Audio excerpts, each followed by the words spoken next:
refuse to lose. I'm built to win. Apply myself, I filled it in. No time for the doubt, they counted me out, I'm getting it in. Yeah. No time for no loss, I'm paying the cost, I'm in it to win. Yeah. Refuse. Mine, it can't be diffused. If you ain't thinking the same, then we playing by different rules. You can't see the vision, we living at different views. Until we complete the mission, keep getting up, never snooze. I walked a mile in my shoes, had the mind of a fool, chasing diamonds and jewels. Trust me, I was confused. Started minding my business and used my mind as a tool. Ended up finding my purpose and found the time to get to it. They told me I couldn't do it, they told me I couldn't make it. They sold it, could never break it. That's sadly mistaken. I need a piece of the pie, I want it so bad I can taste it. They told me like Toby, keep on running toes, they gon' take a few to lose. Built to win, apply myself, I filled it in. No time for the doubt, they counted me out, I'm getting it in. Yeah. No time for no loss, I pay for the cost, I'm winning to win. Yeah. Refuse to lose, I'm built to win. Apply myself, I filled it in. No time for the doubt, they counted me out, I'm getting it in. Yeah. No time for no loss, I'm paying the cost, I'm in it to win. Yeah. Refuse.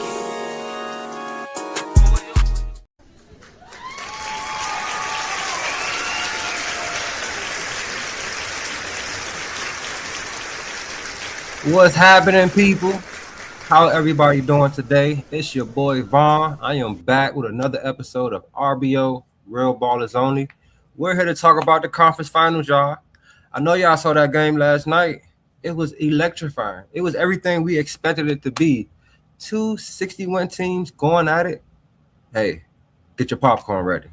Before we get started on the topics, though, I would like for everybody to like, subscribe, share this video with anybody that's a fan of the NBA, WNBA, and just basketball in general, because your boy is here to just talk that talk for y'all. You hear me?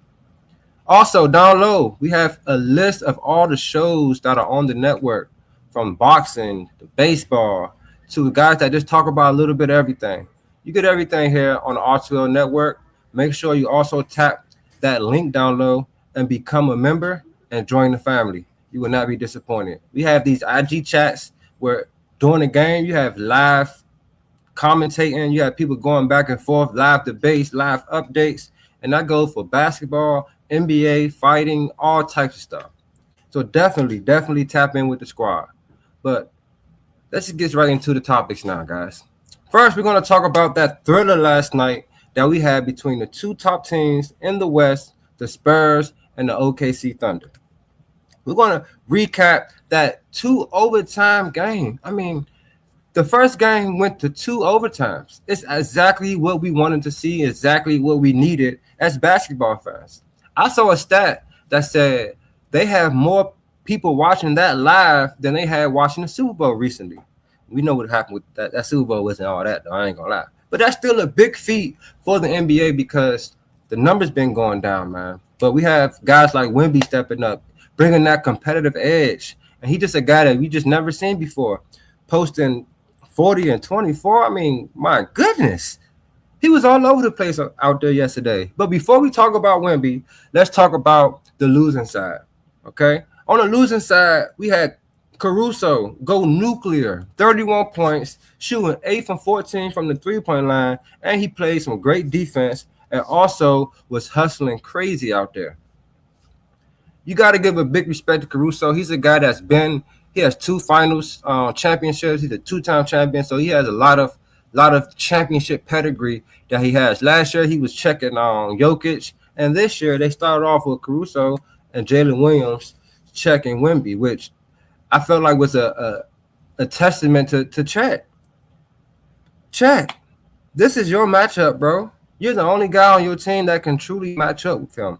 Y'all been having this rivalry since y'all were teenagers, and you were nowhere to be found yesterday. Chet yesterday, he played 41 minutes, 8 points, 8 rebounds, 2 blocks, 1 steal, and he had 1 turnover. Chet, your team needs more out of you. Wemby posted 41, 24 rebounds, 3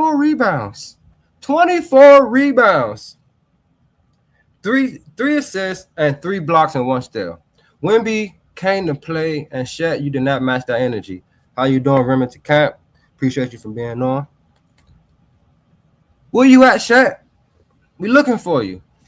Now, we're gonna also talk about the MVP. SGA did not play well in the first half. He was only 1 for 5 from the field. He did have 5 assists, but he only ended with 4 points in the first half. Which, as the MVP, you have to step your game up, bro. They need you more than ever right now. All season, a lot of people were saying that if SGA don't come through, the Thunder are through. And that's been the case throughout the whole season until they play, the Phoenix Suns and the Lakers, which are really no match for this team. But then we get to the fourth quarter. I must say, SGA did help propel his team into overtime, posting 12 points, 3 assists, 3 steals in that overtime. In that fourth quarter, which I thought was a big boost for the team. He actually gave them a spark. But we're going to talk. Let's also give some love to Dylan Harper really fast. Dylan Harper, man, as a rookie coming out, you knew the guy was a stud. Over there in Rutgers, he put up 40-point games, 30-point games. He was out there balling. But he posted 24 points, 11 rebounds, 6 assists, 7 steals, and only 1 turnover. 1 turnover. That is very critical, especially as a young player these days. Young guys, your first playoff run, you're going against the reigning champions, and you come out there and post a stat line like this. He looked like he was poised. He was ready for the moment. He had that very, very critical play late in the game when he almost messed up and lost the game. When he put the ball behind his back, almost lost it, got the ball back, and then Shaq put his hand inside and he drew the foul. That was a veteran move. Shout out to Dylan Harper, man. Spurs fans, y'all must be elated right now because you guys got a lot of young talent over there. Stephon Castle, 17 points. He had 6 rebounds, 11 assists. Also had, let me check here, 1 steal, but 11 turnovers. 11 turnovers, was very critical. I feel like he got caught trying to split a lot of times, but he had a lot of pivotal plays where he finished strong at the rim. Having Fox back is definitely going to help lower those turnovers because he's not going to have to handle the ball as much as he did this previous game. But I want to give a shout out to the whole Spurs defense. Carter Bryant coming in, giving him 14 minutes, playing excellent defense on SGA. See, that's the difference kind of in these two teams. They have a guy that they can bring off the bench and say, yo, focus on him. They don't have that in OKC for Wemby. They got guys that can defend, but those guys they're small. A lot of times when Wemby got the ball on the top of the key and he has to make his move all the way from the top of the key to the paint, it works in their favor. But when he catches it in the paint or even for rebounds, he had 24 rebounds. That is just, it's not going to work, man. At Shaq and Isaiah Hartenstein, he was only on the floor for 12 minutes. He became unplayable. That cannot be the case. You gotta find a way. You gotta get physical. You gotta do something out there, man. But if this game is an indication of how this series is gonna go, I'm excited. I must say I'm excited. Now, some keys I want to bring up for both teams. OKC lost the free throw battle. 16 from 19 from the free throw line. Spurs shot 10 more free throws, going 27 from 29. Can't do that. Lost the rebounding battle. They had 40 rebounds to the Spurs, 61 rebounds. That's 21 rebounds. That's 21 more possessions that the Spurs had over OKC. The turnover battle, OKC won that. 15 turnovers to the Spurs, 23 turnovers. But then you get to the paint points, which that's what OKC really loves to do. They love to drive the paint. They love to attack you in the paint. They love to dominate you in the paint. That's for rebounds, also the paint points. They had 38 paint points versus the Spurs 52 paint points, which is a testament to just how physical the Spurs came out to play. Shout out to my bro Joe. He said Dylan Harper, the behind the back is his favorite move. Hey, I feel you. That behind the back. Then you hit that move on Ayo last series, hit him with the cross behind. It was tough. But Dylan Harper is a baller, man.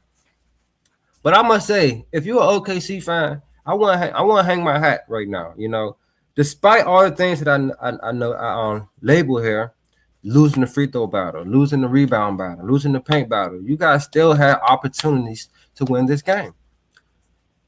Now I want to talk about a a pivotal moment in the game, and I think that was in overtime, that I think really sealed the deal for the Spurs.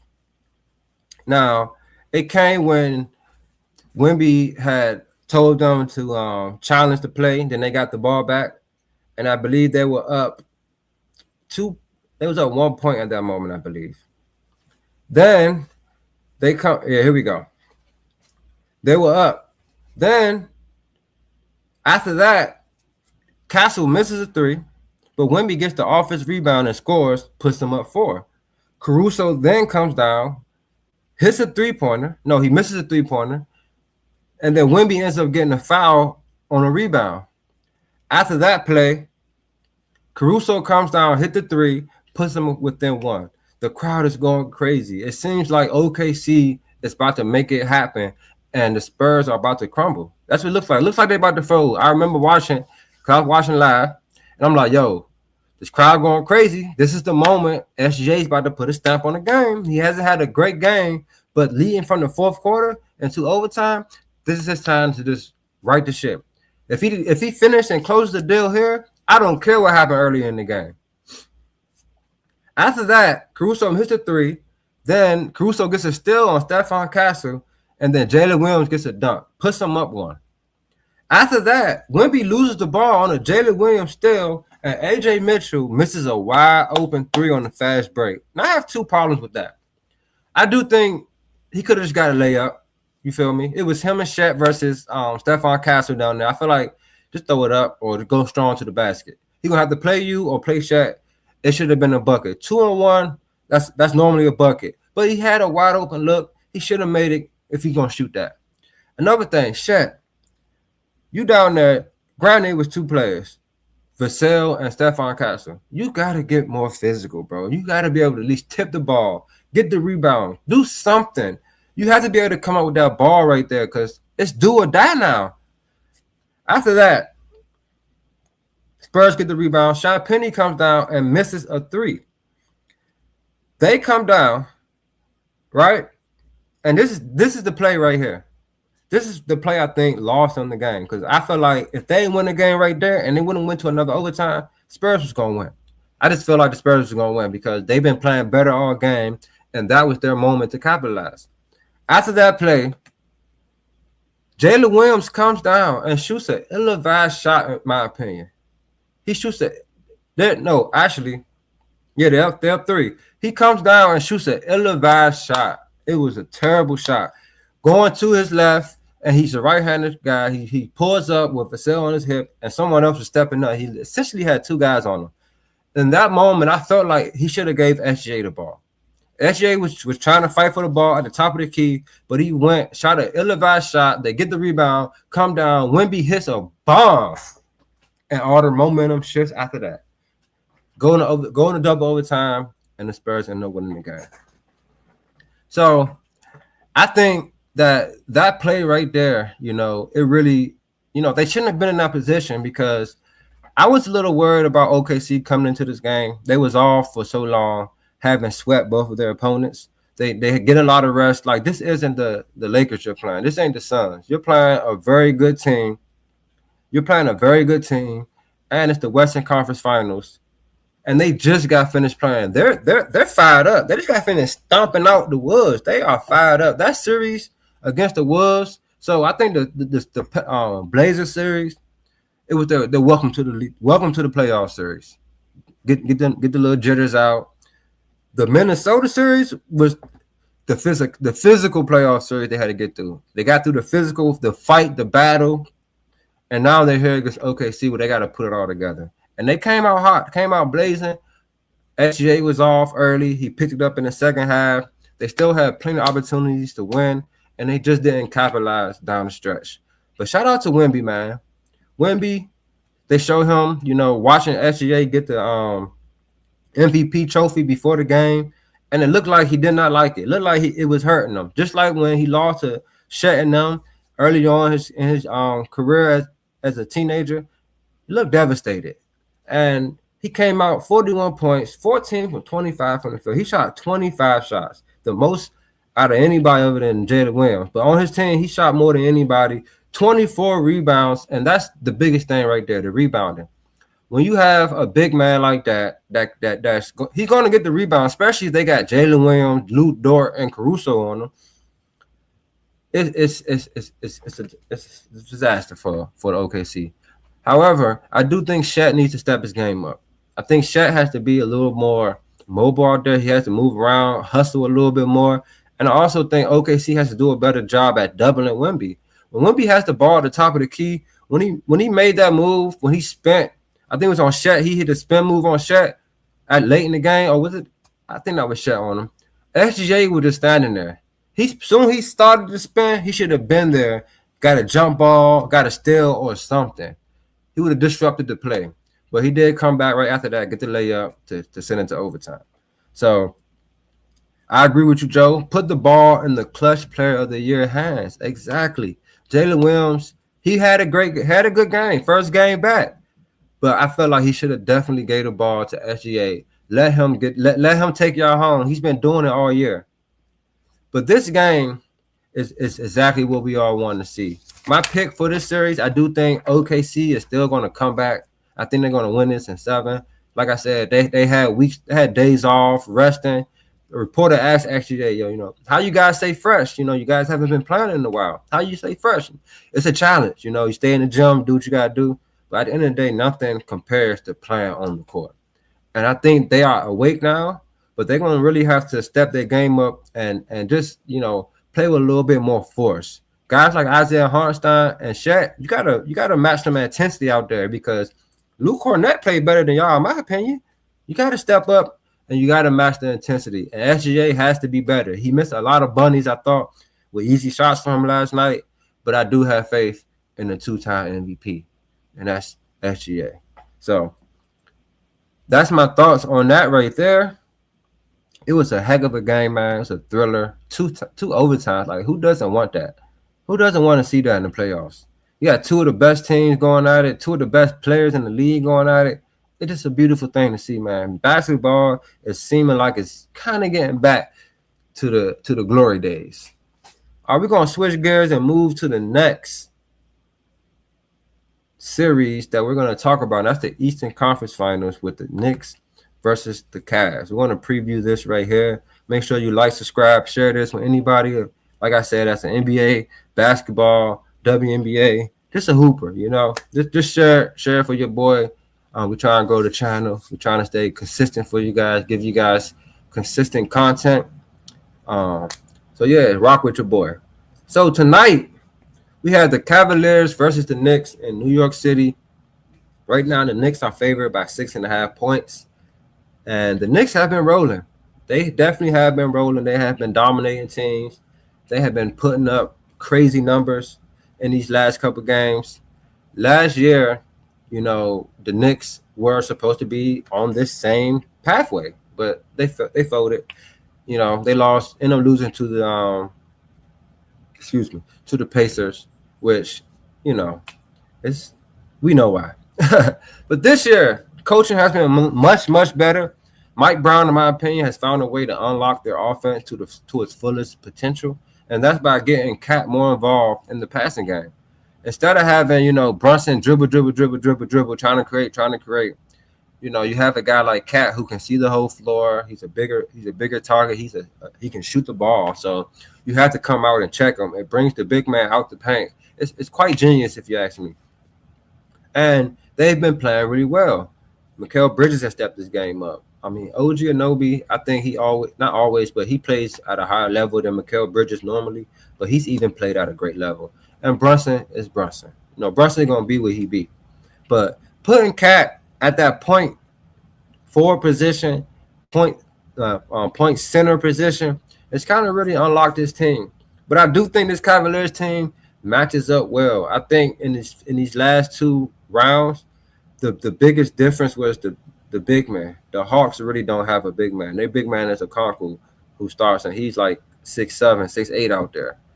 Then you got the Sixers who has Embiid who was hurt. Who can't really move. You bring him out the paint, Cat can blow by him. Cat, like, you put him in a lot of action defensively, and you can get at him. He can barely get off the floor right where he at right now. So I thought those were more favorable matchups that they could exploit.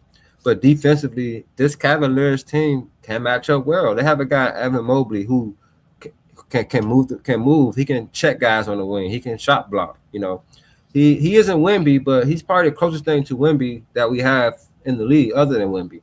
Then you have Jared Allen. He's a big man. He's been playing decent these last couple of games.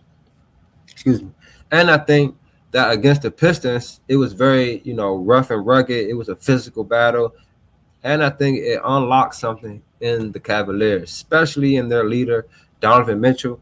That last game, he looked like he played with a lot of urgency. And I do think that's going to carry over, especially with him being from New York City. He's going to feel like he's at home. He normally puts up big numbers in Madison Square Garden. So I do expect Donovan Mitchell to come out and play a good game. Excuse me, guys. Still fighting over here. But the biggest X factor is going to be James Harden for me all the way. He got away with that last series because the Pistons don't have a lot offensively. They rely so much on Cade to do a lot, and he didn't even show up for real that last game. And they blew the doors out of him without James Harden even having to score in double digits. But in this series, they're going to need a little bit of everything because this Knicks team can score the ball. They have multiple guys that are factors out there. So I think that James Harden is going to have to show up a couple games in this series, but I am going with the Knicks. I can be a little biased because I am a Jalen Brunson fan. I want to see Jalen Brunson play on the biggest stage because I think he's big time. But I think this Knicks team it's their time. I think they're just more well-rounded. They don't have, with that whole situation with Cat unlocking himself, with Mike Brown doing what he's doing, I think that really is improving. I think that's how he really wants to play. He's not playing the dominant big man that everybody wants him to play with his size. However, he shows you that in Spurs, and his passing ability is pretty well. He's pretty good at the passing. Averaged about 8 assists last series. So the matchups that we're looking forward to is Donovan Mitchell versus Jalen Brunson, and then we're looking for Cat versus Evan Mobley. Those are going to be, I think, the two matchups that are going to tell the story. But we're going to have to need some help from these role players too. Max Strus, shout out to Max Strus. I really like how Max Strus plays. He plays very hard. He hustles. He plays defense, and he can hit some shots. So he's going to be pivotal in this series. I do think Jalen Tyson is going to have to play some minutes in this series just to match up a little bit better with the Knicks. He didn't play that much with the Pistons, but I think he's going to have to get some minutes in this one for sure. But like I said, I got the Knicks winning in 6. I think it's just their time, man. I think Mike Brown has unlocked them, and to be honest, I think the Cavs, I still don't think that they got what it takes to really get over that hump. Both of these teams are teams that have been good in the past and have folded, and we're finally waiting for them to do something. And now they're both in each other's way. So who's going to prevail? Who's going to step up? Donovan Mitchell, he made the playoffs every year. This is his first time in the Eastern Conference Finals, and we're going to see what he does because, hey, you're only one series away, my boy, to get into the finals. I saw a post today before I end this thing. I saw a post today. It had like two guys looking at each other, like looking nervous. It said the Knicks and the Cavs watching the Western Conference Finals game 1, and I think they both looking like, yo, we're gonna have to really bring it. But to be honest, I think the Knicks did beat the Spurs in the in-season tournament, and they matched up well with Wemby, with Mitchell Robinson. So that's going to be interesting if they do make it. And then even if the Knicks make it and the OKC make it, those which are my picks, it's still going to be interesting just to see because both teams are kind of made up the same way. So I think we're in for a fun journey for the rest of the way from this series to the next series and also to the finals. And, get your popcorn ready, man. So, yeah, that's all I got for you guys today, though. Make sure you tap in with all the shows. We have them all linked down low. We have In the Red Corner, Ricky Ty, my boy Tomo. That's the boxing show. Baseball with my boy Teddy. We got CTC, Carl Talking College, my boy Carl. We got Zero Sports with my boy Griffey. He's new to the network. He talks about a little bit of everything. He talks about baseball, football, basketball, soccer. He talks about everything. So if you're a guy that well-rounded in every sport, check my boy out for sure. He knows what he's talking about. Also, we have FFC with Coach. That's Coach. He talks fantasy football, but he also just talks the NFL in general. We have Unfazed with Joe, and then we have AJ on there as well. We have Dave's Doghouse. Dave has, he talks about guys that are their highlights and their lowlights. So he put guys in the doghouse. If you're doing bad, you just might end up in there. So definitely check them out. And then we also have the main show, the Refuse to Lose show, with the three guys, Dave, Tomo, and Joe leading the way. And they talk a little bit about everything as well. So make sure you like, subscribe, you share this. Tap the link below. Become a member with the family. You will not be disappointed, especially during these playoffs. This morning, I was in a little debate this morning, a little heated debate this morning in the NBA chat. So you get debates, and it's very entertaining. You get guys that just talk about the game. Like, we watch the game live together, and we just in the chat talking. It's just a good vibe. So definitely tap in with everybody. It's going to be a wonderful, wonderful couple of times. Shout out to my boy right here. Go Spurs. Hey, man, a lot of people riding with the Spurs right now. I said I got OKC winning in 7. Hopefully you come back and check me out, because we're going to be talking about every game for sure. But your boy always going to come back with more and more, because it's the playoffs. And real ballers going to buy.